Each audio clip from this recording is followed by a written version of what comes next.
നമ്മുടെ മുന്നിൽ നിന്ന് ഒരാൾ കരയുമ്പോൾ നമ്മൾ എന്താ ചെയ്യുക? വെള്ളം വേണമെന്ന് ചോദിക്കുമോ? അല്ലെങ്കിൽ അവരെ ഒന്ന് ഹഗ് ചെയ്യോ? അല്ലെങ്കിൽ സാരമില്ല പോട്ടെ എന്ന് പറഞ്ഞ് അവരെ സമാധാനിപ്പിക്കാൻ നോക്കുമോ? അതോ നമ്മൾ ആ സിറ്റുവേഷൻ അവോയ്ഡ് ചെയ്യോ? ഒരു കോമൺ മാൻ എന്നുള്ള നിലയിൽ നമുക്കിതിൽ ഏത് വേണേലും ചൂസ് ചെയ്യാം. പക്ഷേ ആസ് എ തെറപ്പിസ്റ്റ് നമ്മൾ ഒരുപാട് സിറ്റുവേഷനിൽ ഈ കാര്യം എൻകൗണ്ടർ ചെയ്യും. അപ്പോൾ ഇതിനെ കറക്റ്റായിട്ട് എങ്ങനെ ഡീൽ ചെയ്യണം എന്ന് നമ്മൾ മനസ്സിലാക്കിയില്ലെങ്കിൽ അവിടെ നമുക്ക് ഉത്തരങ്ങളില്ലാണ്ടായി പോവും, നമ്മൾ സ്റ്റക്കായി പോവും. സോ ഇന്നത്തെ വീഡിയോയിൽ നമ്മൾ ഡിസ്കസ് ചെയ്യാൻ പോകുന്നത് സെഷൻ്റെ ഇടയിൽ ഒരു ക്ലയൻറ്റ് കരഞ്ഞാൽ നമ്മൾ എന്താണ് ചെയ്യേണ്ടത്, ആ സിറ്റുവേഷൻ നമ്മൾ എങ്ങനെയാണ് ഡീൽ ചെയ്യേണ്ടതെന്നാണ്. I am Ashitha Navad, consultant psychologist. ഒപ്പം ഏറ്റവും ആദ്യം നമ്മൾ മനസ്സിലാക്കേണ്ട ഒരു കാര്യമുണ്ട്. നമ്മുടെ മുമ്പിൽ ഒരു ക്ലയൻറ്റ് കരഞ്ഞു എന്നതിനർത്ഥം നമ്മൾ അവരെ കരയിച്ചു എന്നല്ല, നമ്മൾ അവിടെ ആസ് എ തെറപ്പിസ്റ്റ് ഫെയിലായി എന്നുമല്ല. നമ്മുടെ അടുത്ത് ആ ക്ലയൻറ്റ് കരഞ്ഞിട്ടുണ്ടെങ്കിൽ ദാറ്റ് മീൻസ് അവർ നമ്മുടെ അടുത്ത് കംഫർട്ടബിൾ ആണ്, നമ്മുടെ അടുത്ത് വൾണറബിൾ ആവാനും അവരുടെ അത്രയും ഡീപ്പായിട്ടുള്ള ഇമോഷൻ നമ്മളോട് ഷെയർ ചെയ്യാനും അവർ റെഡിയായി എന്നുള്ളതിൻ്റെ ഒരു സൈനാണ് അവർ നമ്മുടെ മുമ്പിൽ കരഞ്ഞു എന്നുള്ളത്. സോ ഈ സമയത്ത് നമ്മൾ ടെൻസ്ഡ് ആവാൻ പാടില്ല. നമ്മൾ ഏറ്റവും കൂടുതൽ കോൺഷ്യസ് ആവേണ്ട ഒരു കാര്യമുണ്ട്, നമ്മൾ ഏറ്റവും കൂടുതൽ ശ്രദ്ധിക്കാണ്ട് പോകുന്ന ഒരു കാര്യം, പക്ഷേ തെറപ്പിയിൽ ഏറ്റവും കൂടുതൽ ഇമ്പോർട്ടൻ്റ് ആയിട്ടുള്ളൊരു കാര്യം. ഈ സമയത്ത് നമ്മൾക്കുണ്ടാവുന്ന നോൺ വെർബൽ ക്യൂസ്. നമ്മൾ ചിലപ്പോൾ ടെൻസ്ഡ് ആവും, നമ്മൾ ചിലപ്പോൾ നമ്മുടെ സ്വെറ്റൊക്കെ തുടച്ച് ഈശ്വര കുഴപ്പമൊന്നുമില്ലല്ലോ എന്നുള്ള ആംഗിളിൽ ഇരിക്കാൻ ചാൻസ് ഉണ്ട്.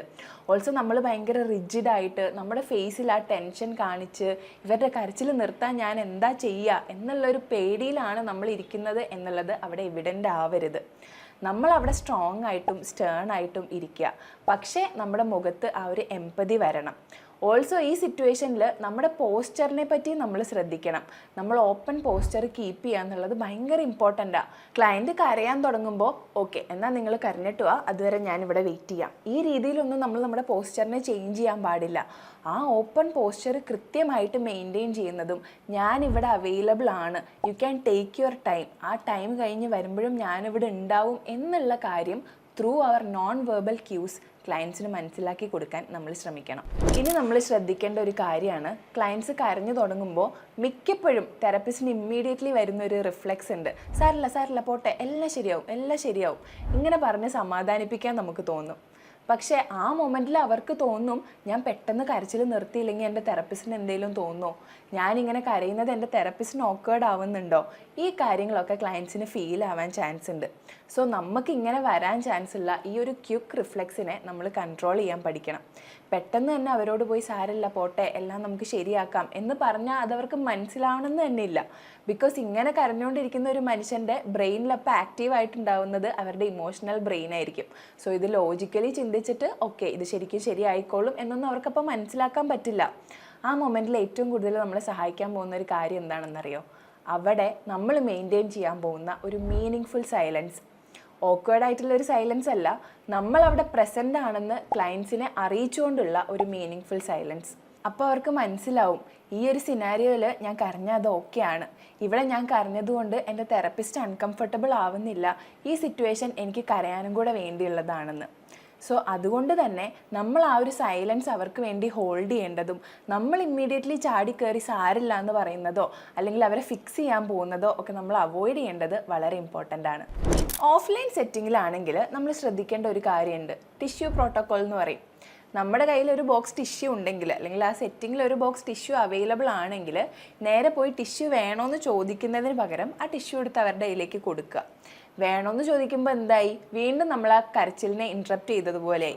പക്ഷെ അത് ചോദിക്കുന്നതിന് പകരം നിങ്ങൾക്കിത് ആവശ്യമുണ്ട് എന്നുള്ള കാര്യം നമ്മൾ മനസ്സിലാക്കിയിട്ട് നമ്മളായിട്ട് ആ ടിഷ്യൂ എടുത്ത് അവർക്ക് കൊടുക്കണം.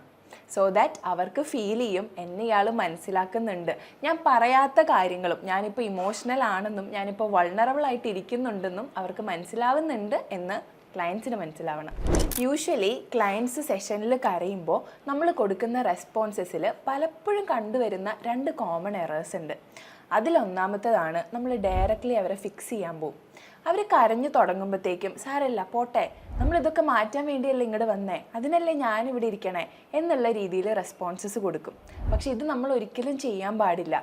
ഏറ്റവും ആദ്യം ചെയ്യേണ്ടത് നമ്മൾ അവർക്ക് കരയാൻ വേണ്ടി ആ ഒരു സ്പേസ് ഹോൾഡ് ചെയ്യുക. അവർ കരഞ്ഞോട്ടെ, അവർ ആ ഇമോഷൻസ് ഒന്ന് വെൻഡ് ഔട്ട് ചെയ്തോട്ടെ, അതിനും കൂടെ വേണ്ടിയല്ലേ അവർ സെഷൻ ബുക്ക് ചെയ്ത് നമ്മുടെ അടുത്തേക്ക് വരുന്നത്. സോ അവർ കരഞ്ഞു കഴിഞ്ഞ് അവരൊന്ന് സ്റ്റേബിളായി നമ്മൾ കൊടുക്കുന്ന കാര്യങ്ങളും നമ്മൾ കൊടുക്കുന്ന പ്രോംപ്റ്റ്സും നമ്മൾ പറയുന്ന കാര്യങ്ങളും മനസ്സിലാക്കാൻ ഇൻ്റലക്ച്വലി റെഡിയായി എന്ന് ഉറപ്പുവരുത്തുന്ന എന്ന് നമുക്ക് മനസ്സിലാവുന്ന ഒരു സിറ്റുവേഷനിൽ മാത്രമേ നമ്മൾ ഫിക്സസ് കൊടുക്കാൻ പാടുള്ളൂ. ആ സിറ്റുവേഷനിൽ മാത്രമേ നമ്മൾ അവർക്ക് ലോജിക്കലായിട്ട് പറഞ്ഞു കൊടുക്കുന്ന ഒരു കാര്യം അവർക്ക് മനസ്സിലാക്കാൻ പറ്റുള്ളൂ. സോ കരഞ്ഞുകൊണ്ടിരിക്കുന്ന ഒരു മനുഷ്യനെ ആ കരച്ചിൽ ഇൻ്ററപ്റ്റ് ചെയ്തിട്ട് നമ്മൾ ഫിക്സ് ചെയ്യാൻ പോകാൻ പാടില്ല. ഇനി നമ്മൾ കോമൺ ആയിട്ട് കണ്ടുവരാറുള്ള ഒരു എററാണ് ഈ കരച്ചിലിനെ നമ്മൾ ഭയങ്കരമായിട്ട് ഇൻ്റലക്ച്വലൈസ് ചെയ്യാൻ പോകും, അല്ലെങ്കിൽ നമ്മൾ ഭയങ്കരമായിട്ട് അനലൈസ് ചെയ്യാൻ പോകും. കരഞ്ഞുകൊണ്ടിരിക്കുന്ന സമയത്ത് തന്നെ എന്തുകൊണ്ടായിരിക്കും നിങ്ങൾക്കിപ്പോൾ കരച്ചിൽ വന്നത്? ഈ കരച്ചിൽ നിങ്ങളുടെ ചൈൽഡ്ഹുഡും തമ്മിൽ എന്തെങ്കിലും ബന്ധമുണ്ടാവുമോ? ഈ കരച്ചിൽ നിങ്ങൾക്ക് നിങ്ങളുടെ പാർട്ട്ണറുമായിട്ടുള്ള ബന്ധവും തമ്മിൽ എന്തെങ്കിലും ബന്ധമുണ്ടാവുമോ? ഇങ്ങനത്തെ ക്വസ്റ്റ്യൻസ് ഒന്നും കരഞ്ഞുകൊണ്ടിരിക്കുന്ന ഒരു മനുഷ്യനോട് ചോദിക്കാൻ പോവരുത്. നമുക്കിത് അനലൈസ് ചെയ്യാം, എന്തുകൊണ്ടായിരിക്കും വിഷമം വന്നതെന്നും എന്തുകൊണ്ടായിരിക്കും ഈ ഇമോഷൻസ് അവർ ഫീൽ ചെയ്യുന്നതെന്നും ഒക്കെ നമുക്ക് അനലൈസ് ചെയ്യാം, അവർക്ക് പറഞ്ഞ് മനസ്സിലാക്കി കൊടുക്കാം. പക്ഷേ ആ കരച്ചിലൊക്കെ കഴിഞ്ഞ് ഇതൊക്കെ മനസ്സിലാക്കാൻ പറ്റുന്ന ഒരു ഇമോഷണൽ സ്റ്റേറ്റിൽ അവരെത്തി എന്ന് ഉറപ്പ് വരുത്തിയതിന് ശേഷം മാത്രം നമ്മൾ അവർക്ക് വേണ്ടി ആ സ്പേസ് ഹോൾഡ് ചെയ്തു, ആ സൈലൻസ് ഹോൾഡ് ചെയ്തു, അവരവരുടെ ഇമോഷൻസ് ഒക്കെ വെൻഡ് ഔട്ട് ചെയ്ത് ഒന്ന് ഗ്രൗണ്ടഡ് ആയി. ഇനി നമ്മൾ എന്താ ചെയ്യേണ്ടേ? സെഷനായിട്ട് നമുക്ക് മുമ്പോട്ട് പോവാം, പക്ഷേ അതിനു മുമ്പ് നമ്മൾ അവർക്ക് പ്രൊവൈഡ് ചെയ്യേണ്ട കുറച്ച് കാര്യങ്ങളുണ്ട്. അതിൽ തന്നെ ഏറ്റവും ഇമ്പോർട്ടൻ്റ് ആയിട്ടുള്ള ഒരു കാര്യമാണ് വാലിഡേറ്റ് ചെയ്യുക എന്നുള്ളത്. ഓക്കെ, ഈ കരച്ചിൽ എന്ന് പറയുന്ന ഇമോഷൻ ഇവിടെ ഭയങ്കര വാലിഡാണ്. ഇമോഷൻസ് ഫീൽ ചെയ്യുന്നതും ഇമോഷൻസ് എക്സ്പ്രസ് ചെയ്യുന്നതും ഒരിക്കലും നിങ്ങൾ വീക്കാണെന്നുള്ളതിൻ്റെ സൈൻ അല്ല എന്നും അതിവിടെ വാലിഡ് ആണെന്നും ഓക്കെ ആണെന്നും എത്ര വേണമെങ്കിലും കരഞ്ഞോന്നും നമ്മൾ അവർക്ക് വാലിഡേറ്റ് ചെയ്ത് കൊടുക്കേണ്ടത് ഇമ്പോർട്ടൻ്റാണ്. അത് കഴിഞ്ഞ് ചെയ്യേണ്ട ഒരു കാര്യമാണ് ഈ പ്രോസസ്സിനെ പറ്റി അവർക്കൊന്ന് മനസ്സിലാക്കി കൊടുക്കുക എന്നുള്ളത്.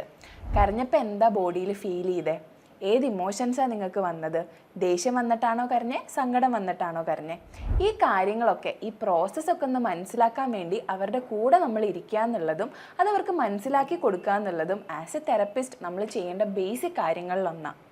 പിന്നുള്ളൊരു കാര്യമാണ് അവർക്ക് അവിടെ ഒരു ഓട്ടോണോമി ഫീൽ ചെയ്യിക്കുക എന്നുള്ളത്. കരഞ്ഞു കഴിഞ്ഞപ്പോൾ അവർക്ക് ഭയങ്കര വൾണറബിൾ ആയിട്ട് തോന്നിയിട്ടുണ്ടാവും. ഈ സെഷൻ എൻ്റേതല്ല, ഇവിടെ കംപ്ലീറ്റ് കൺട്രോൾ എൻ്റെ തെറപ്പിസ്റ്റിൻ്റെ കയ്യിലാണെന്ന് ചിലപ്പോൾ ഫീൽ ചെയ്തിട്ടുണ്ടാവും. അതൊന്ന് മാറ്റി കൊടുക്കാൻ, അവരുടെയും കൂടെ കൺട്രോളിലാണ് ഈ സെഷൻ, അവരുടെയും കൂടെ ഇഷ്ടത്തിനാണ് ഈ സെഷൻ മുമ്പോട്ട് പോകുന്നത് എന്നവർക്ക് മനസ്സിലാക്കി കൊടുക്കാൻ നമുക്ക് അവർക്കൊരു ചോയ്സ് കൊടുക്കാം. അതായത് എന്താ നിങ്ങൾ ആഗ്രഹിക്കുന്നത്? ഇനി നമുക്ക് ഈ സെഷൻ കണ്ടിന്യൂ ചെയ്യണോ? അതോ നമുക്ക് ഈ ഫീലിങ്സിനെ പറ്റി സംസാരിക്കണോ? അതോ നമുക്ക് ബാക്കി കാര്യങ്ങളെ പറ്റി സംസാരിക്കണോ എന്ന് അവർക്ക് ചൂസ് ചെയ്യാൻ ആ ഒരു ഓട്ടോണമി അവർക്ക് വിട്ടുകൊടുക്കുക എന്നുള്ളത് ഈ ഒരു സിറ്റുവേഷനിൽ ഭയങ്കര ഇമ്പോർട്ടൻ്റ് ആണ്. സോ ആസ് എ തെറപ്പിസ്റ്റ് നമ്മുടെ ജോലി ക്ലയൻസിൻ്റെ കരച്ചിൽ എന്നേക്കുമായിട്ട് നിർത്താമെന്നൊന്നുമല്ല, കരച്ചിൽ വെൽക്കംഡ് ആയിട്ടുള്ള ഒരു സ്പേസ് അവർക്ക് ഉണ്ടാക്കി കൊടുക്കുക എന്നുള്ളതാണ്. ആഫ്റ്റർ ഓൾ കരച്ചിൽ ഒരു ഇമോഷനാണ്, ഇമോഷൻസ് എല്ലാം വാലിഡും ആണ്. ഈ വീഡിയോ നിങ്ങൾക്ക് ഇൻഫോർമേറ്റീവ് ആയിട്ട് തോന്നിയെങ്കിൽ ഇതുപോലെയുള്ള കൂടുതൽ വീഡിയോസിന് വേണ്ടി നമ്മുടെ ചാനൽ ഒന്ന് സബ്സ്ക്രൈബ് ചെയ്യൂ. ഓൾസോ നിങ്ങളുടെ തോട്ട്സും ഡൗട്ട്സും എല്ലാം കമൻറ്റ് ബോക്സിൽ മെൻഷൻ ചെയ്യണം. വീഡിയോ ഇഷ്ടമായിട്ടുണ്ടെങ്കിൽ ലൈക്ക് ചെയ്യാനും മറക്കണ്ട. Thank you so much for watching.